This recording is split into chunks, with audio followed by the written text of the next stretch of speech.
Hi there, Smart Drivers. Rick with Smart Drive Test talking to you tonight about starting a career as a truck or bus driver. Yes, you can start a new career, and there's probably a bit of trepidation about starting a new career. Some of the steps may be unknown. You don't know what to expect.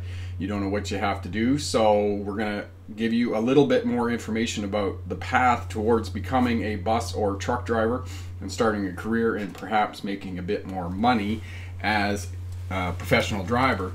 And I do stress professional because there are a few more skills that you need to learn in order to become a bus or truck driver. So that's what we're going to talk about tonight. There are a few people here already. Victor Ramirez is here. Pablo Garcia is here. And Candy Breland is here. Welcome to all the smart drivers that are here. You did see that yesterday I did put up a video for the New York State CDL Manual Chapter 2, which is essentially driving safely. And that is an enormously long video. It's an hour and 40 minutes. And for those of you taking your CDL license, I do go through step by step the information in that chapter. And the reason the video is an hour and 40 minutes is because it is a huge chapter. Ayana is getting her CDL license to drive a transit bus there in the state of New York, and she asked me to go through it. I didn't realize, I didn't have a look at the chapter before I agreed to do it. So it is a big video. Okay, so yes, thank you, Corey. Let's get that going here. There we go. So comments up. Thanks, Corey. And Manbur is here. Hi, Manbur. And what dido? There you go. 870. Hi there. So everybody's here. It's all good. Ivan is here. Calderon. There we go. Got comments up, and you don't see the extension cord hanging in the back anymore. So everybody's here.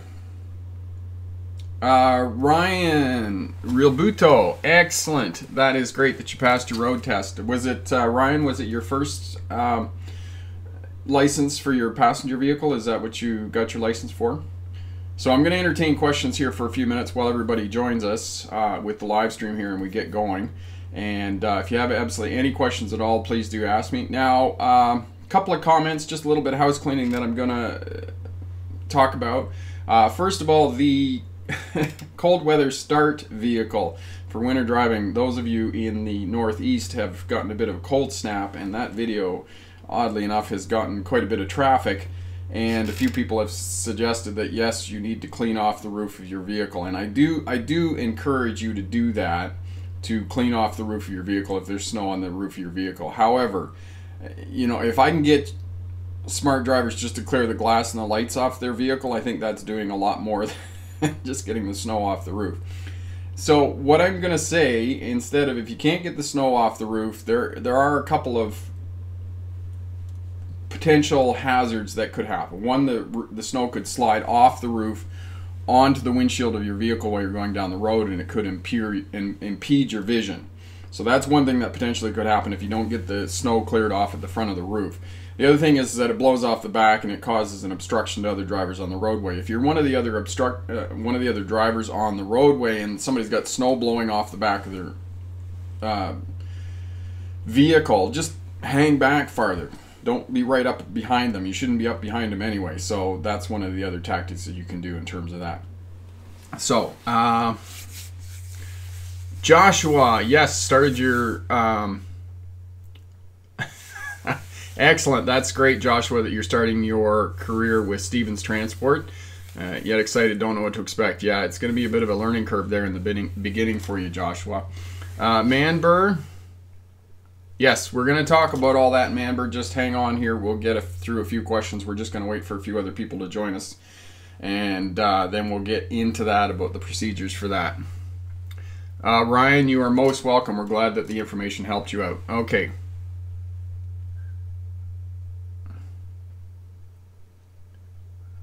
Okay, Ashimer, you hit a snowbank and took the oil pan shield off. No, it's not going to affect anything, Ashimer, but I would suggest that you get it repaired as quickly as possible. Okay, Candy is taking her CDL permit test this week, and There you go. And Ben is thanks everything good for CDL in California. Yes, everything that I'm going to show you today is going to be good for just about anywhere that you take your CDL license. There's going to be very minor differences in terms of what I'm going to tell you in terms of in Canada and in the United States. And that's what I'm going to talk about. Now, the other thing I'm just going to say, with the caveat that I'm going to say to this, is at the end of this presentation, I'm going to try and sell you something related to getting your CDL license. So if you're offended by me trying to sell you something, this is probably not the live stream you need to be at. Now, saying that, I am going to give you a lot of information about becoming a bus or truck driver and the procedure for doing that. So, last week a few people took umbrage with the fact that I'm trying to sell you something, but you know, all of the information that I'm giving you here on the YouTube channel, you know, I got to put bread on the table too. So that's why I'm trying to sell you something. So, and the courses that I offer are quality courses taught by me, and the information that I give you is through not only expertise that I have in the field of reading a lot of books and having an interest in this aspect of driver education and traffic safety, but also the fact that I have experience. I have been a truck driver. I have been a bus driver. I can tell you what happens when the wheels hit the pavement, so to speak. All right. Sam, hello Sam. Sam is here. Jericho Arroyo. Sam is from Rookie Auto Driving School from the Bronx. So if you have any questions about driving in New York City, you can talk to Sam as well. Joshua, what tips can I give you? Well, let me go through the presentation and then I'll come back to that. Just remind me that, Joshua, and I'll answer those questions for you, okay? So let's talk about that. So, all right.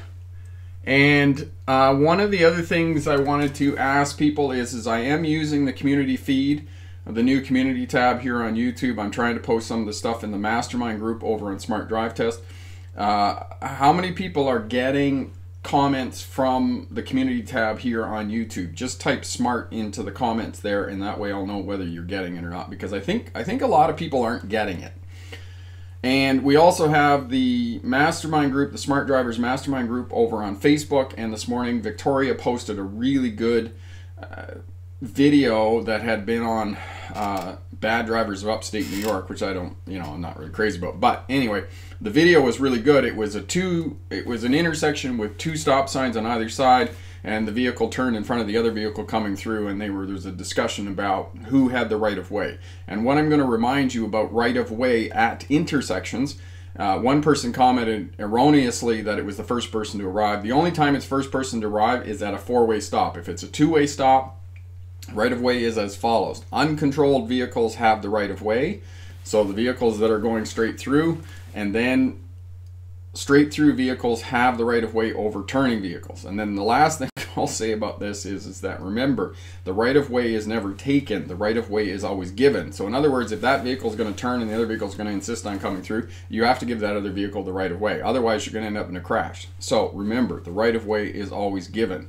You have to give it up sometimes in order to get home safely. All right? Eric, thank you for that. Yes, my kids aren't here tonight, so okay, so we got pretty much going here. We don't have any questions. Everybody's ready for the presentation and want to talk about truck driving and what they need to do to become a truck driver. So without further ado, here we go. All right, I'm just getting everything set up here. There we go. Me up there, me down there in the corner.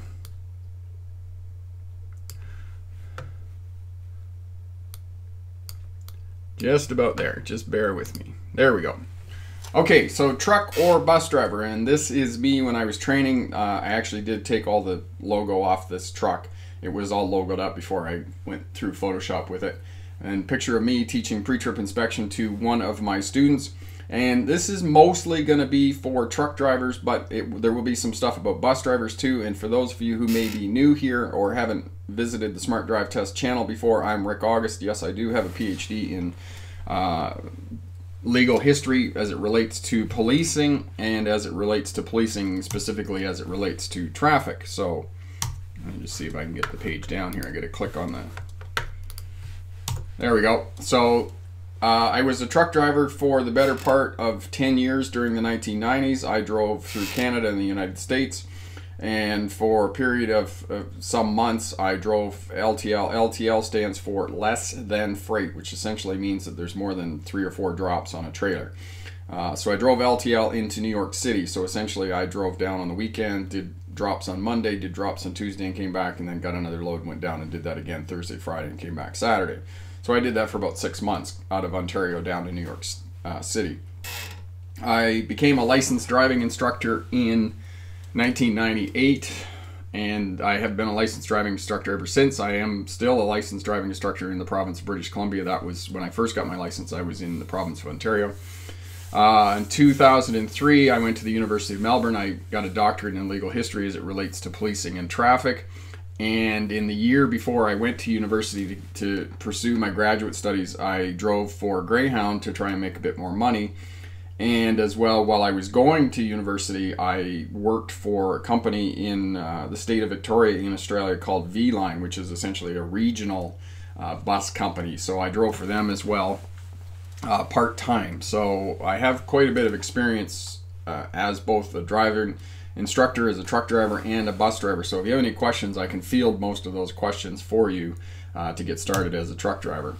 Okay, and as I mentioned at the beginning, I did go through the New York State Commercial Driver's Manual Chapter 2, which is driving safely, and this is all of the information you need to do to become a truck or bus driver in the States. And as I said, most of that information across the 50 states is going to be very similar. And as well, there's just a lot of videos that are already up on the Smart Drive Test channel, and I've made a playlist, Driving Safely playlist, that has all those videos in it, and you can work your way through those too. And there's a lot of information there in that chapter, because it covers pre-trip inspection, defensive driving, winter driving, driving in hot weather, dangerous transportation of dangerous goods.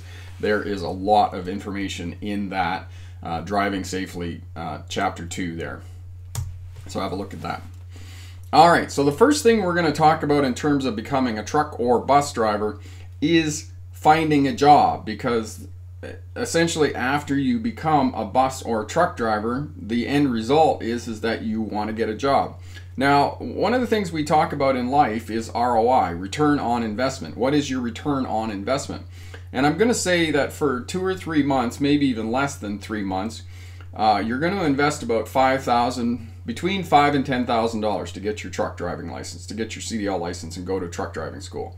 And for that return on investment, there aren't too many other places that you're going to go and you're going to invest that kind of money, and within 3 months of working as a truck driver, you're going to make that money back.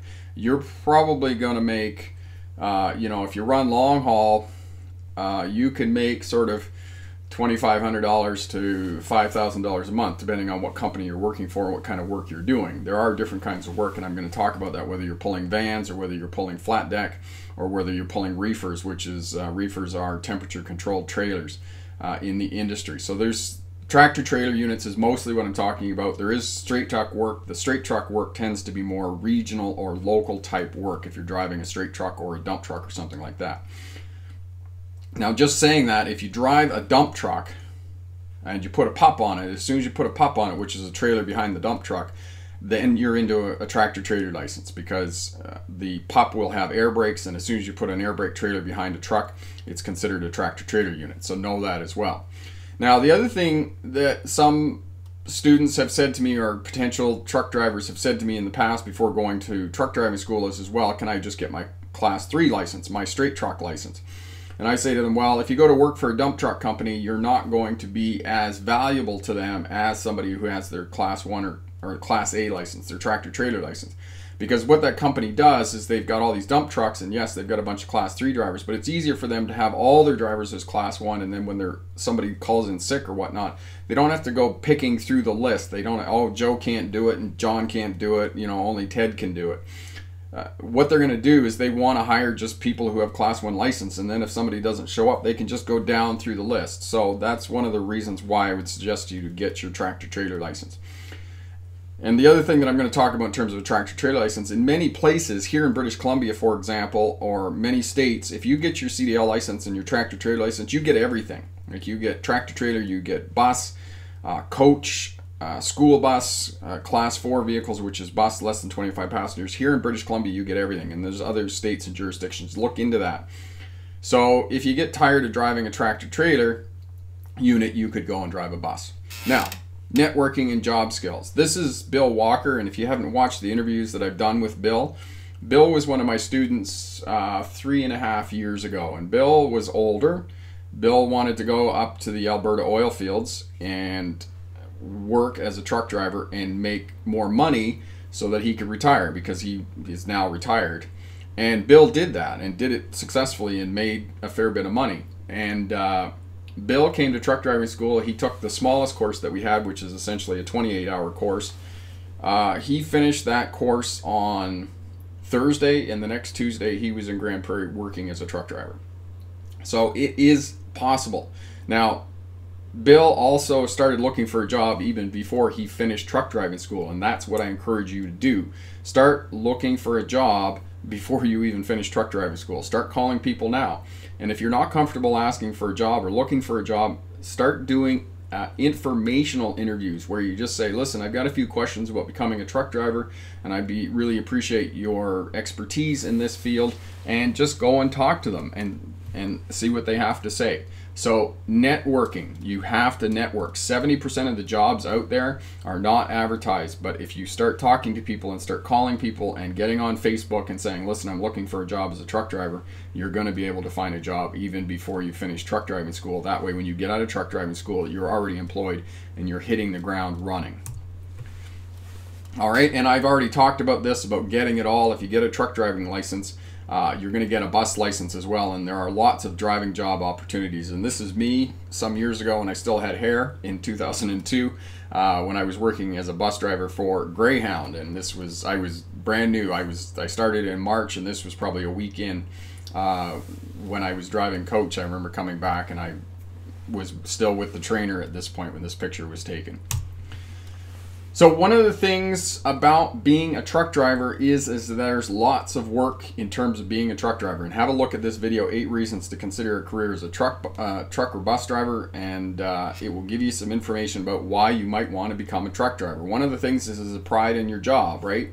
You like driving truck, you go to work every day, and there's no truck driver that when there's a kid on the sidewalk and they're pumping their arm, that you're gonna blow that air horn for them. It's just the coolest thing in the world. And one of the funny stories that I had, I was coming through Cincinnati, and this school bus went by me, and I looked over at the school bus, and not one kid in the bus was pumping his arm. Anyway, I was kind of disappointed. I drove up the road a little bit, probably about 10 miles up the road. Another school bus goes by me, and that school bus went by me, and every kid on that bus was pumping their arm. And I must have held that air horn down for like 5 or 10 minutes.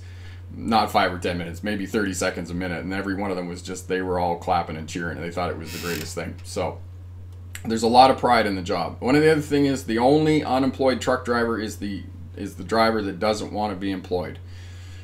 So there is always work. I was never without a job as a truck driver, and one day I didn't work for one company because we had a disagreement, and the next day I was working for another company. So there's lots of places to work as truck drivers, and there's lots and lots of different kinds of jobs.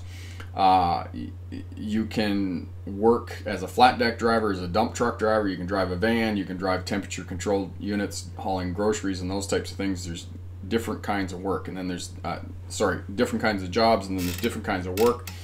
You can drive long haul, you can drive regional where you're gone for 1 or 2 days maybe, and then you can drive local work as well. Trucking is challenging. Even all the years that I was in trucking, it just seemed that every day there was some new challenge, and there's a couple of fundamental rules in driving truck. One of them was CYA, and stuff happens, so cover your butt. Always make sure that you got your paperwork filled out, and make sure you talk to dispatch and communicate with these people what you're doing and what's going on. The other aspect of truck driving and bus driving that's appealing to a lot of people is that there's a lot of autonomy and self-direction. You don't have somebody looking over your shoulder. You're not standing at a cash register checking out goods. You're not sitting in an office having your boss look over your shoulder. You're not working 9 to 5. So all of this is attractive. And For minimal education of going to high school, there's good money in driving truck. You can make $50,000 or $60,000 when you start. There aren't too many jobs that you're going to start at from the ground making $50,000 or $60,000 a year.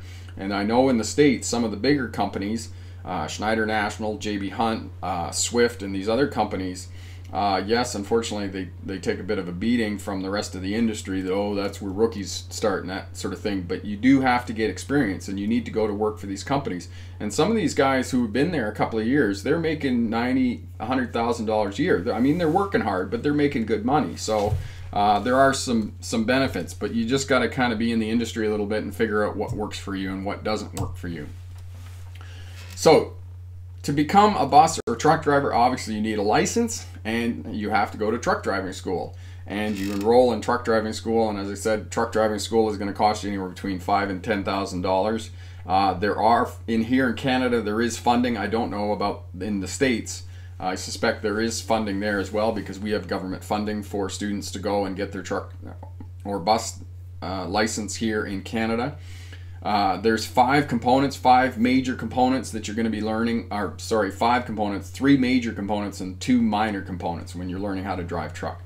Turning, in my mind, is the #1. Unfortunately, turning becomes eclipsed by shifting a non-synchromesh transmission. Now, I know that some of you are going to say that in the States, it's mostly automatics and 10-speed transmission with the bigger fleets, and that is true, okay? A lot of these bigger companies are just going to automatics. It's less expensive to buy the equipment than it is to train the drivers. However, if you're working long haul, you're driving in the mountains, or you're hauling heavy, you're hauling, you know, multiple axle trailers, or you're hauling Super Bs here in British Columbia, you're going to be driving a non-synchromesh transmission, and you have to learn how to drive a non-synchromesh transmission. Have a look at the video here on the channel on shifting theory. That'll give you some idea what you're up against in terms of learning how to shift, how to drive and shift the non-synchromesh transmission. Pre-trip inspection, and pre-trip inspection is fairly daunting for students. However, once you do it 3 or 4 times, it's just a matter of wash, rinse, repeat. You just have to learn it, and go and get some of those flashcards, small index cards, and you know, right on the front what you're inspecting suspension components, and then you say the hanger clamps, the leaf springs, the hydraulic shock, the coil spring, the airbag, if it's all that's equipped, whatever is on your vehicle that you're doing, you need to put it on the front, and then, you know, just carry those around with you for the duration of your truck driving school. And then, you know, when you're waiting for your spouse, or you're standing around doing something, we have lots of spare time, just have a look at the flashcards and get it into your head. All right, and then the last 2 minor components of going to truck driving school are backing up and coupling, hooking and unhooking the semi-trailer. And you got to do that right, because if you drop a semi-trailer on the ground, oof, they get pretty excited when you do that. So that's truck driving school. So you've gone to truck driving school, you get your license. As I said at the beginning, you need to start looking for a job before you even finish truck driving school, because if you don't start looking for a job, what's going to happen when you get out is you're going to run up against this. You don't have any experience, therefore we're not going to hire you. Well, there are companies that will hire you. There are companies out there. Schneider National has a mentor program. Swift has a mentor program. Here in Canada, Bison has a mentor program. Challenger has a mentor program. If you can get in with these mentor programs and go out with a driver, an experienced veteran driver, that's going to really reduce the learning curve if you go out by yourself. So if you can't find a job, beg, borrow, and steal. Whatever you can do to get into the seat of a truck and drive a truck for 3 to 6 months, because after you get 3 to 6 months experience, you can pretty much go anywhere and get a job.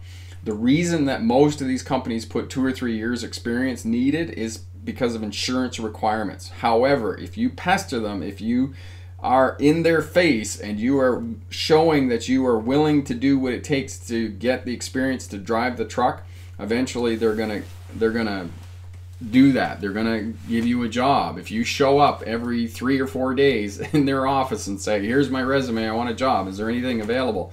Then eventually you're gonna win out that one. So be tenacious, continue to be looking for a job, and continue to be in people's face and continue to ask. If you don't ask, people aren't gonna help you out. Now, one of the other things you need to do at truck driving school is you need to take an air brake course, and you need to be knowledgeable about air brakes. Now, just a bit of history about air brakes. in the 1970s, however long ago that was now, what is that, 50 years now? A couple of dump truck drivers drove their trucks into the basement of some little old lady's house while she was watching telly. And the bureaucrats got all excited and upset, and they started looking around and decided that commercial drivers, CDL drivers, had to have an air brake course because it was dangerous. Well, you have to understand that in the 1970s, air brakes were somewhat unreliable. They were not dual systems. They had manual slack adjusters on them.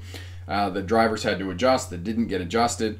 So the bureaucrats started looking around for somebody to develop an air brake course, and they found these people who were incredibly technical about air brakes. They were almost engineers and mechanics. And they created these air brake courses that didn't involve anything with education or how to teach people. And so we got these incredibly technical courses that are from the viewpoint of a mechanic. And unfortunately, this has become probably the most difficult and most technical course that new drivers have to learn. You also have to learn the component of the air brake system is also braking a larger vehicle and the forces that impact braking a larger vehicle. And you have to know a lot of the valves and systems that are involved in the tractor trailer unit or the bus unit. You have to know what a parking brake valve is. You have to know what a tractor protection valve is. You have to know what a trailer parking brake valve is. And all of these valves, you need to know what they are. You need to know what a secondary and a primary subsystem are. So there's a lot of technical information in an air brake course, and hopefully I can illuminate some of this with you, because this is what I'm going to offer you is an air brake course that I have on my website, and this will give you the information that you need to be successful in passing the air brake component. So that's the other thing that you need to do in terms of truck driving school. Now, the other thing that you need to do, and unfortunately truck driving schools, at least here in Canada, myself as a driving instructor, I can just apply for a driving school license and I can go and open up a truck driving school. I don't really need to have anything more than the 3 weeks that I took my course to become a driving instructor. So the information and the quality of education that you're going to get at different truck driving schools is going to vary. And some of them are really lacking. I talked to a woman a couple of weeks ago who was at the end of her course at truck driving school.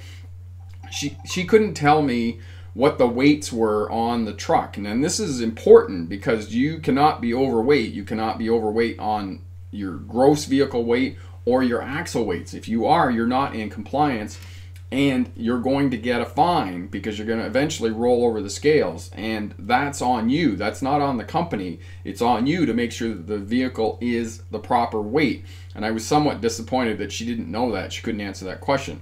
Now have a look at this video here. This is top 10 signs that you need to know as a commercial driver, and I do argue that a couple of these signs will in fact save your life. So you need to read road signs at a much higher level than you do as a passenger vehicle driver. As well, you need to know heights and dimensions of your vehicle. I already talked about weights. You need to know that the height of the vehicle, the maximum height of the vehicle, is 13 feet 6 inches or 4.15 meters here in Canada. You need to memorize that because you now need to look at height signs. And I talked about the weights of your vehicle. And just a funny story, when I used to teach in London, Ontario, we used to have an underpass that was labeled 13 feet 2 inches, and I used to drive down the road with my students in the truck, and I'd casually ask them what the maximum height of their vehicle was as we were driving towards this underpass. And I knew that they could go into the underpass because the brewery, the beer brewery, was on the other side of the underpass, and their trucks went under the underpass all the time. But the underpass was low enough that the wind in front of the truck would slam into the top of the trailer and make a really big bang. And of course it didn't help as we were going under the underpass that I would crouch over in the survival airplane position, and then I would scream saying that we were going to rip off the top of the truck. However, it was a learning lesson for most of my students because most of them after that never forgot how high the truck was. So that was me being a little bit nasty in terms of education. Now, the other piece of going to work as a truck or bus driver, not so much as a bus driver, but more so as a truck driver, and this is going to be more so for long haul and regional drivers. Those guys, those people, drivers that are working local, are going to have the same dedicated run more or less most of the time. But Dispatch is who you have contact with at the company, and you need to keep in contact with dispatch. And the other thing about dispatch is you need to have kind of a cordial relationship with dispatch, because they're going to get you loads and they're going to keep you moving up and down the road and make you help to make you money. The role of dispatcher is that they match available drivers and equipment with available freight. If you're in Winnipeg and they have a load in Toronto, Ontario, it's not likely that you're going to get that, because that's 24 hours away. There needs to be a reasonable driving distance, usually 1 or 2 hours, to go and get another load and then bring it back. So that's what dispatch are always trying to do. So you need to keep in contact with dispatch. And there's 4 or 5 times that you need to call dispatch. You need to contact dispatch minimum every 24 hours. You need to contact them 1 hour from your destination where you're going to get unloaded, because once they know that you're near your destination and you're going to get unloaded, they start looking for another load for you to match you up and keep you moving. You need to contact them when you're loaded and when you're leaving, and you need to give them an ETA when you're going to be there. And then finally, you need to contact them if anything goes sideways, right? So you need to be in touch with dispatch. And the other time that you need to be in touch with dispatch is if something goes sideways and you don't know what to do. You need to contact dispatch and put it in their lap and say, listen, what do I do here, right? You got into a crash or something like that, or you dinged the truck, or did this, here's a story that happened to me is I was in Edmonton and I was coming back to Vancouver, and I was at the yard and they said, oh, we're just going to throw this small package on the back of the truck. And I was going to pick up a full load of recycled paper. Okay, whatever. It was a small package. It wasn't very big, and it was a couple 100 pounds. And so anyway, I rolled up to the door, backed into the door, and the guy comes out, with a lazy eye, and I don't know, about 250 pounds and about 6'5". And he says, oh, you can't have that on there. I said, what do you mean you can't have that on there? It's not going to fit on anything. He says, oh, we bought the whole trailer. Kind of a power trip that we got the whole trailer. So anyway, I had to contact dispatch. And they're like, oh, okay, well, let me talk to them. Well, he wouldn't budge on it. It had to come off the truck. So what they did was they sent out another truck. We threw it on his truck. They loaded the truck, and we drove 4 blocks down the road, and we backed up together, and we threw it back on my truck, and I pulled it to Vancouver. So that's some of the things that can potentially go wrong when you're driving truck and whatnot. So good luck on your road test. If you have any questions about truck driving or bus driving school, or starting your career as a bus or truck driver, we'll just get back here, and I'll be more than happy to answer any questions that you have about starting a career, or we can. Okay.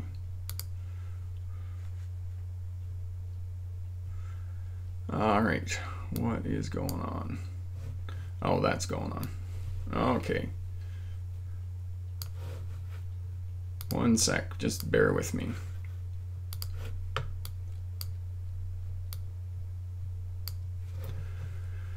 There we go. Okay, so conversation. Beautiful butterfly. I'm nervous about driving a 10-speed, but I won't give up. You be safe as well. 10-speed beautiful butterfly is fairly straightforward. It's just a 5-speed transmission with a high-low range, which is fairly simple. So it's going to be fairly easy for you to learn that and pick that up. Rick Johnston, no, it doesn't lower your insurance rates. You're talking about, Rick, you're talking about your insurance rates for your personal vehicle. I've never got a break in that. Even as a driving instructor, I don't get a break on my insurance rates, at least here in Canada anyway. All right.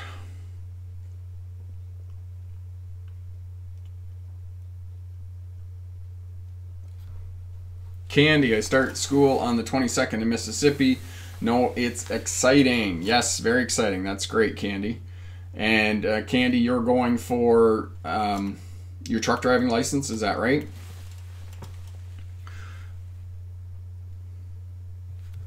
Okay, Jarvis, there we go. Jarvis, owner-operator. There are benefits to being an owner-operator, and I'm going to tell you there's 2 kinds, Jarvis, there's 2 kinds of owner-operators. There are truck drivers with a truck, and there are business people who own a truck and run it as a business. And if you're going to be a owner-operator and you're going to be successful, you need to know how much money that truck is costing you to operate. So, you know, because if you're a truck driver with a truck, there's a reason they call them brokers. They go broke, okay? Because big trucks are expensive. They will run $2,500 to $3,000 worth of fuel a month through them. If you buy a new truck, your truck payment's going to be incredible. You probably want to start out with a second-hand truck because you're going to be able to buy a used truck for $50,000 or $60,000 as opposed to a brand new truck, which in this day and age may run you in the $130,000 to $180,000 depending on what kind of truck you're buying. So you need to really do your homework, and I would really suggest, Jarvis, that you write a business plan out if you're going to start driving as an owner-operator, and also get your ducks in a row as about, in terms of how you're going to maintain records and costs and those types of things. So know that in terms of, and you also need a very good accountant who is familiar with laws and regulations as they relate to truck driving and the deductions and expenses. Now, Jarvis, are you in the States or are you in Canada? Just let me know that in the comments here. So somebody works for Greyhound, that's great.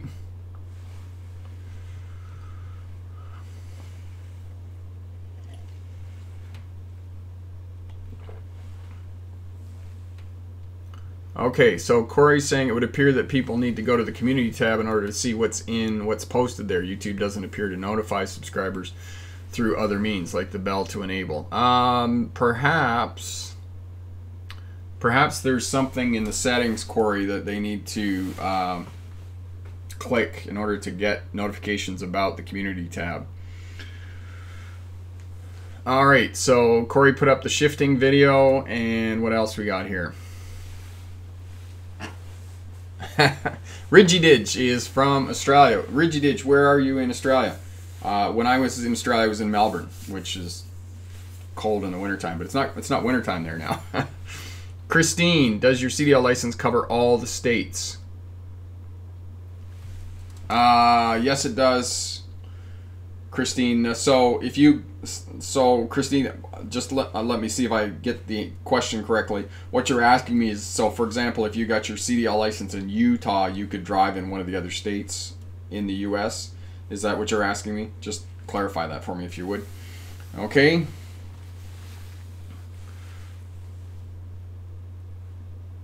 Okay.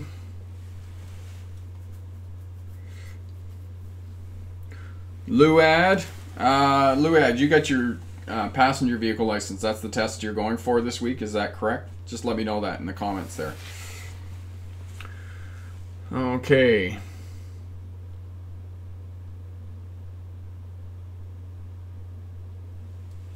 So as I was saying, you get funding, and Beautiful Butterfly said that she got a funding for truck driving school, so that's really great. Ashimer, yes, CDL drivers are definitely held up to higher standards because one of the other points about being a truck driver or a bus driver that I didn't talk about is that CDL drivers are the only section of society that have their own police force. In the States, it's the DOT, the Department of Transport. In Ontario, it's the MTO, the Ministry of Transportation of Ontario, the MTO. Here in British Columbia, it's the CVSE, Commercial Vehicle Safety and Enforcement. And if you get pulled into a scale, they're going to weigh the vehicle. They're also going to do a preliminary check of the vehicle to make sure all your lights are working. Load security, if you've got a flat deck trailer and you got freight on it, it's got to be secure and it's not falling off, and there's no apparent damage, anything broken that they can visually see, or those types of things. And sometimes if you get pulled in, the other thing that they're going to do is they're going to check all of your paperwork. And when you get pulled into a scale and they say come inside, when that light goes on and that you need to come into the weigh scale, what you need to do is you need to bring in your driver's license, you need to bring in the registration and insurance for the truck, you need to bring in all your bills of lading. If you're required to run a logbook, you need to bring in your logbook sheets. If you're hauling dangerous goods, you need to bring in the paperwork for the transportation of dangerous goods. And I'm just trying to think if I forgot anything else. I think that's most of the paperwork that you need to bring in for the trucking paperwork. And again, head over to the website, smartdrivetest.com/checklist, and get your weigh scale checklist. There, it's a list of paperwork that you need to bring into the scale. Because if you bring all your paperwork into the scale in one hit, it's less likely that you're going to get a fine or a ticket. So make sure you head over there and get that as well. Ridgy Digi is from Western Sydney. Excellent. Hello there in Sydney. It's actually tomorrow in Sydney. I do know that for sure. Rick, thank you so much, Rick. That's really great. Okay, Ashimer, New Jersey is one of the hardest states to get your CDL. Why do you think that is, Ashimer, that it's hard to get your CDL license in the state of New Jersey? Just let me know that. Okay, yes, funding. If you can get funding, it certainly makes it a lot easier, that's for sure. Ridgy Digi, are you a truck driver there in Sydney? Is that what you're doing over there in Australia? Or a truckie, as they call them there? Okay, so Christine, I was just going to ask if you in fact had answered that question that I asked you back. Okay, Luad, which road test are you going for? Did you say that? Did you tell me which one? No. Okay.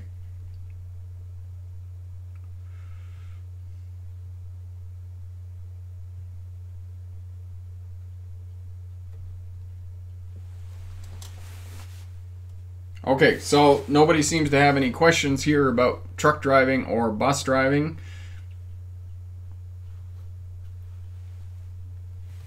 Yeah, if you can get funding, it's going to make your journey through truck driving school a lot easier, and for sure, because it is a big cost. It's, you know, $3,000 to $5,000, maybe even $10,000 if you're taking one of the bigger courses.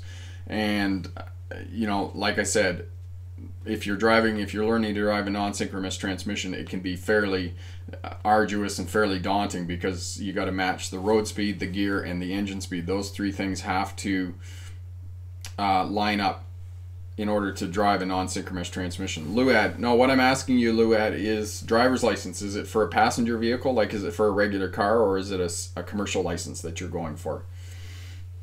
Sam, yes, it is a slow night. It's been kind of a slow day too. I don't know what everybody's doing. So yeah, not too many people are asking me questions and those types of things. But anyway, we're doing well here. We're getting on. It might have been that big video that they were trying to digest from yesterday. They're still simulating all of that information. Beautiful Butterfly, is there a way to remember the pre-trip inspection? Yes, there is. Beautiful Butterfly, go and get some of those small index cards, those 3x5 index cards, and then write the names of the major components on the front. So, for example, air compressor, and say, I need to check the air compressor's lines and hoses secure, not damaged, not leaking, because the air compressor has oil in it, and so it's not leaking. That you just physically check it. It's a visual check on the side of the truck, and then when you're testing to see if it's working, when you go in the cab of the truck and you start the motor up, you got to pump the air pressure down to 45 pounds, let the air pressure come up to 50, and then 50 to 90 within 3 minutes at a high idle. That's how you test that the air compressor is in fact working. And so you can write that compressor on the front of the card, and then on the back of the card write the details and carry those things around for you, and that will help you to memorize the pre-trip inspection. Now just know that yes, it looks a bit daunting originally, but once you do it half a dozen times, it's just repetition after that. And the mantra for the pre-trip inspection is secure, not damaged, not leaking. All right, and there's a pre-trip inspection fundamentals video here. Corey might be able to find it for you. That will give you some information as well. The other thing is that make sure you break the truck into sections, the vehicle into sections, because if you break it into sections, then it's top to bottom, left to right, and that will help you to memorize the pre-trip inspection. All right. Oh, okay, Christine, no, if you move to another state, you don't have to take the CDL test again. You simply just transfer your license to whichever state that you're going to. Okay, so Luad is going for his car license. Excellent. Good luck on that.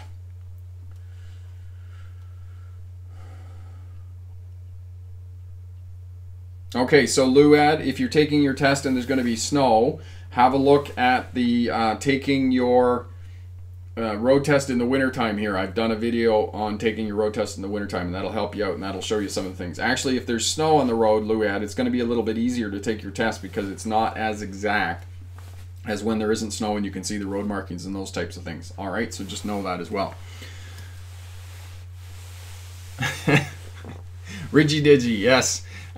They do, yes, there are a lot of immigrants in Australia, a lot more than what people would think. And that's because of your geographical proximity to Asia and whatnot. So, yeah, there's a lot of people there. Ashimer, because most of the examiners in New Jersey don't have a CDL. Well, I'll let you in on a little secret, Ashimer. Most of the driving examiners in most places do not have a commercial driving license. Most of them in here in British Columbia and in Ontario do not hold a commercial driver's license. And if they do, they have minimal experience. They haven't driven a truck or a bus. They're those people that mark a checklist, and that's all they do. So know that as well, okay? It's not just New Jersey, it's other places as well. Okay, 255 O'Keel. I start my training on 23rd. I also made sure to go to a public college instead of a private one because I heard they're more prestigious among companies hiring. Is that true? That sort of depends a little bit. One of the places that you might find that information, O'Keel, is look on Google reviews and see what the review is and those types of things. But I'm sure that you're going to get a higher caliber because you're going to a college and whatnot. So that'll probably help you out for sure. Christine, yes, an American CDL can drive in Canada. Now, know that there are different logbook rules, hours of rules compliance in Canada. But for the most part, you can drive international in Canada and the US with your CDL license. Like I said, I had a Canadian license and I drove in the States all the time. Now, that's a good point. And the point that I'll make about that is that if you're hauling into Canada, Christine, you can only haul freight into Canada, deliver the freight in Canada, and then pick up another load and go back to the States. That load has to go back to the States. You can't drive into British Columbia, pick up a load, drive to Ontario, deliver the load in Ontario, and then go back to the States. And it's the same for Canadians going into the US. I couldn't drive a truck into Los Angeles, drop a load in Los Angeles, go to Nevada, get a load in Nevada, drive to New York, drop the load in New York, and come back to Canada. That's called interstating, and it is highly illegal. And you don't want to get caught doing that. So know that if you're driving into Canada, you bring a load into Canada and you take a load back to the States. That's the only way you can do it. You can't do it otherwise. Okay? So, but saying that, Christine, you could drive into British Columbia, drop your load in British Columbia, pick up another load in British Columbia, and drive through Canada to say New York. Not that you would, because it's a lot easier going on the interstates in the US, but that's one of the other things that you can do. All right? Excellent. You are most welcome, Butterfly. Tommy Computer. Hi, I'm from Oshawa. Hi, Tommy. It's a bit late there. It's, what is it? It's getting on 10 o'clock there. And that's great. I'm glad you're enjoying the videos. Watido 870. What are you asking me in terms of a college degree? How can I move up if I have a college degree? Where are you trying to move up to is what I'm trying to ask you. Just let me know that. Okay?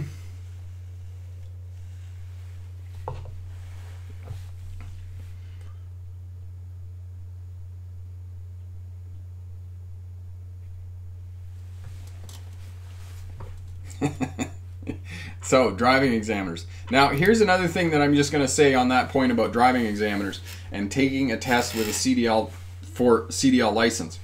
Most of the driving centers where you're going to take a license for a CDL license, in my experience, there are only 1 or 2 test routes out of the DMV in the United States. And here in Canada, most of the test centers where you're going to take your test only have 1 or 2 routes. So know that in terms of taking a CDL license. For example, in the city of Kelowna, there's only 1 route for Class 1, Class A vehicles. In Victoria, there's only 1 route, and there's a couple of variations on that, but know that as well, okay? That when you take your test, most of the time when you're with the driving school, they're going to be driving on the driving route. So don't get too freaked out about that. But know that when you go and do your test, you're going to be, you're going to be on the test route. O'Keel. Yes. What other certificates? So you can haul dangerous goods. If you haul dangerous goods, you need to have a TDG certificate. You need to have other courses and certificates. I would strongly suggest that you get a logbook course because you have to comply to hours of service regulations. If you can take a theory course on weights and heights and signs, how to chain up, any information that you can get, because there is a lot of information about truck driving. Now, a crane certificate, if you're going to specifically go and work for a company that has crane trucks, then yes, you need a crane certificate. Then I would suggest you do that. But there's a lot of information. But O'Keel, one of the things that I would suggest that you figure out first is you sort of need to figure out, you know, what you want to do in terms of what kind of work you want to do.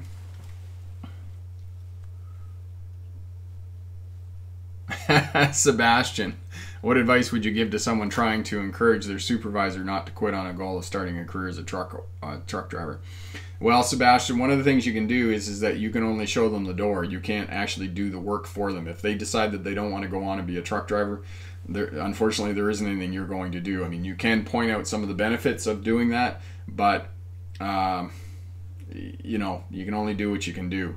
You can't, I mean, I was talking to a friend of mine about that today. You can only show them the door. They have to walk through it. So, yeah, okay. Thank you, Candy, for that.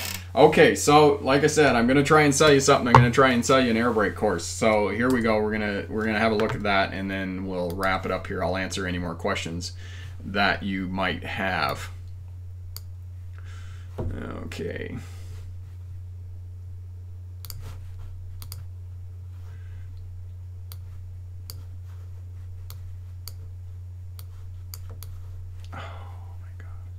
Bear with me here, I'm having technical challenges with the old computer.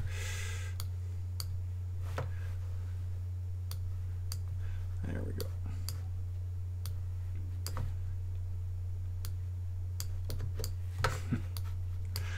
Oh. You can hear me groaning about the computer here. There we go.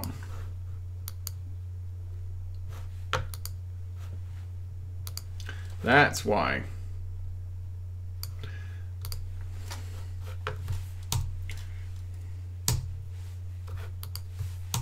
Alright, so Pass Your CDL Air Brakes is a course that I have on my website, and it is in 4 modules. And as I said, as to get your CDL license, one of the components that you're going to have to do is your CDL air brakes.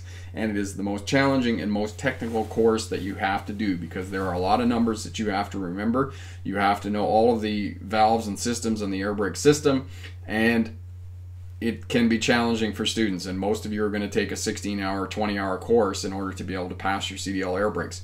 Now, I have a course available on my website. These are the 4 lessons. The first one takes basic air brake components, air lines, compressors, brake chambers, push rods, slack adjusters, and teaches you about those and has review questions. Lesson 2 is an air brake pre-trip inspection, how to do the pre-trip inspection on the air brake system, how to check and make sure that the brakes are in adjustment, what you have to do in the cab. It's all step by step and gives you the information that you need to do. Lesson 3 is using air brakes, how you brake large commercial vehicles. And one of the things you don't do in a large commercial vehicle is pump the brakes, because it has air and the air evacuates from the system after you use the brakes. So don't pump the brakes. Lesson 4 is combination vehicles. Any truck designed to pull trailers will have a tractor protection system on it. And it's exactly what it says, tractor protection system. It protects the tractor's air supply in the event of an air loss, so that you still have brakes if you're going down the road. So this is the 4 lessons, and essentially each lesson is about 3 hours, so it's about a 12-hour course that you can finish up. One of the other things included in the course is the air brake toolkit. There is a glossary in the course that will give you all of the technical terms. You know, quick release valve, air brake chamber, what the air brake chamber does, air lines, a tractor protection valve, the tractor protection system. They just name the 2 the same thing just to confuse you. And it tells you what the in-cab brake checks are. It tells you how to do the adjustment of a manual slack adjuster. And for some places like here in British Columbia, if you don't know how to adjust a manual slack adjuster, it's an automatic fail on an air brake pre-trip inspection test. So I teach you how to do that as well. And there are videos to explain all of this information. The pre-trip inspection checklist, it gives you detailed inspection of the components of the air brake system. and a list of air brake valves. This is one of the most confusing things for students. Relay valves, emergency release valves, quick release valves. It gives you all of this information for a list of brake valves and tells you what each one of these things does in the toolkit.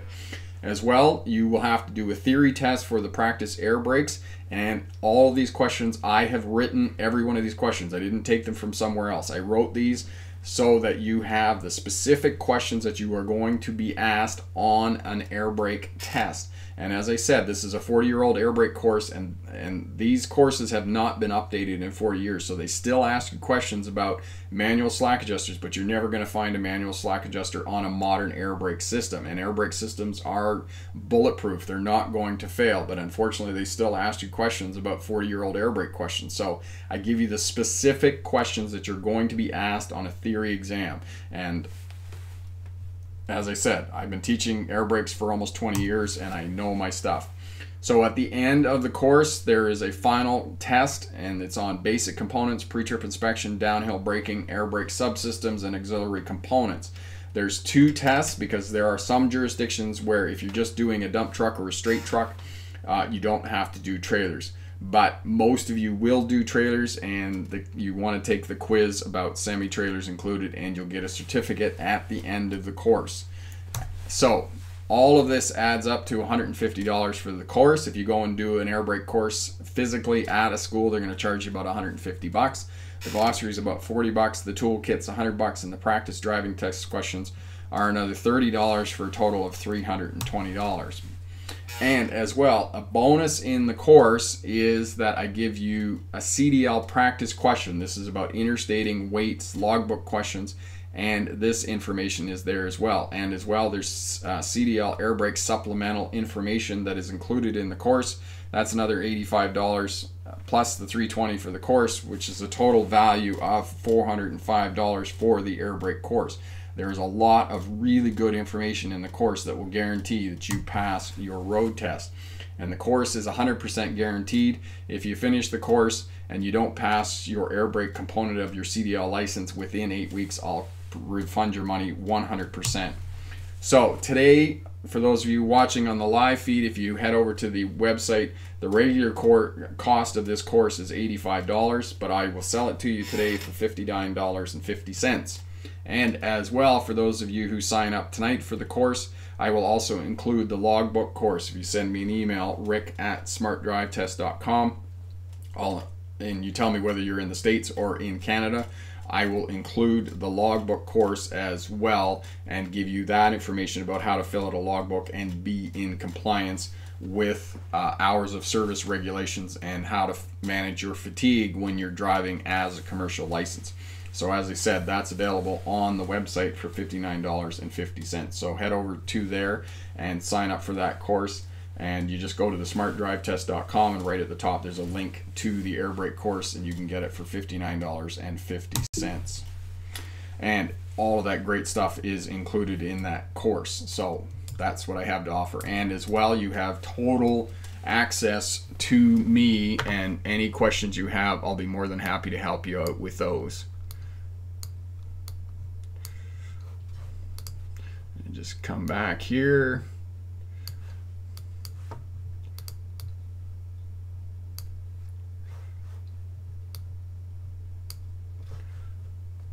There we go. So just head over there and do that, all right?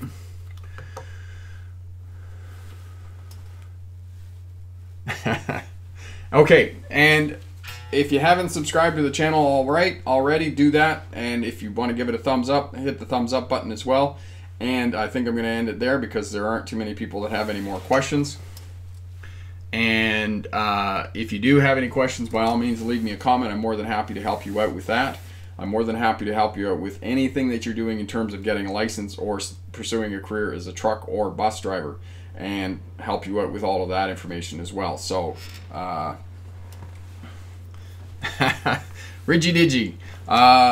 Sebastian, you are most welcome. Ridgy Dig. I'm actually in Canada. I'm not in the United States, but by all means, make sure you come to Canada too, because it's really great here. It's a lot like going to Australia. It's really awesome. So, by all means, do that. And if, again, leave me a comment on the channel. I'll be more than happy to get back to you with questions that you might have. Again, consider taking the air brake course, and I'll be more than happy to help you out. Okay, O'Keel. Suncor already has 5 self-driving trucks working at the oil field. Where do you see self-driving cars in the industry? O'Keel, self-driving vehicles are coming. There's no doubt about it, but it's going to be a while. They still have drivers at the wheel, and what's going to happen, O'Keel, my opinion on this is right now there are a lot of support staff in place with these self-driving vehicles. When they start clawing back or reducing the number of support staff in place, and one of these vehicles gets into a crash, that's when self-driving vehicles are going, that is going to really see the reduction of self-driving vehicles. Right now it's all great, but when that happens, when there's a crash and they start reducing the number of support staff, then that's going to be the difficult time for autonomous vehicles. Candy, how long does it usually take to get your CDL permit as far as time goes when you're actually taking the test at DMV? Candy, it's usually about 2.5 hours to take your test at the DMV when you're doing a tractor-trailer license. Because your pre-trip inspection is 45 minutes, and then realize you got to go for a drive. That's about a half an hour.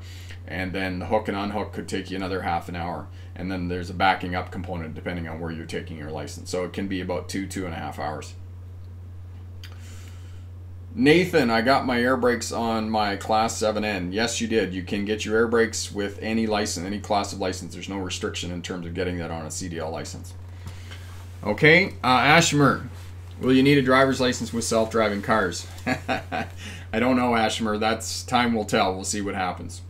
All right, so we're going to wind up there and leave it there. As I said, if any of you have any questions, leave me a comment.